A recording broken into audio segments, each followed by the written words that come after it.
Hello friends, happy independence day. ఏంటి ముందుగానే independence day విషయం చెప్తున్నారు అనుకుంటున్నారా? కాదు, సైబర్ నేరస్తులు దీన్ని కూడా వారికి అనుకూలంగా మార్చుకొని పేటిఎం, గూగుల్ పే లాంటి యాప్ల ద్వారా మీకు రివార్డ్ పంపిస్తున్నాము, క్యాష్ రివార్డ్స్ పంపిస్తున్నాము అని చెప్పేసి 1947, 1857 అనే భారత స్వతంత్రానికి దగ్గరలో ఉన్నటువంటి ఇయర్లను కోట్ చేస్తూ పంపిస్తూ మనకు లింక్స్ పంపిస్తున్నారు. మనం క్యాష్ బ్యాక్ వచ్చిందనే ఒక సంతోషం, అలాగే స్వాతంత్ర దినోత్సవం సందర్భంగా వచ్చిందనే నమ్మకంతో దాన్ని స్క్రాచ్ చేసినప్పుడు సైబర్ నేరస్తులు మన డబ్బులను లాగేసే ప్రయత్నం చేస్తున్నారు. రీసెంట్గా ఈ 2-3 రోజులుగా ఒక ట్రెండ్ అవుతోంది. పేటిఎంలో కానీ, గూగుల్ పే, ఫోన్పే లాంటి దాంట్లో జరుగుతూ ఉంది. ఒకసారి దీంట్లో చూద్దాం.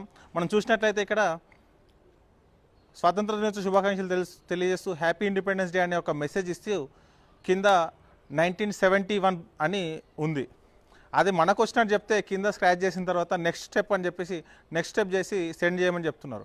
ఎప్పుడైనా మనకు గిఫ్ట్ కానీ క్యాష్ బ్యాక్ కానీ వచ్చినప్పుడు మనం స్క్రాచ్ చేసినట్లయితే మనకు అమౌంట్ డిఫాల్ట్గా మన అకౌంట్లో యాడ్ కావాలి. అలా కాకుండా ఎప్పుడైతే మనల్ని ఓటీపీ అడగడం, యూపీఐ కోడ్ అడిగారు, లేకపోతే మనకేమైనా డీటెయిల్స్ అడుగుతున్నారంటే అప్పుడు ఖచ్చితంగా మనం అనుమానించాల్సిన అవసరం ఉంది. అది సైబర్ నేరస్తుల వల అని. కాబట్టి మిత్రులారా, ఈ స్వతంత్ర దినోత్సవాన్ని ఎలాంటి మోసాలకి గురి కాకుండా జరుపుకుందామని ఆశిస్తూ ఇట్లు మీ గడ్డం Mallesh, sub inspector of police, CCS, Hyderabad.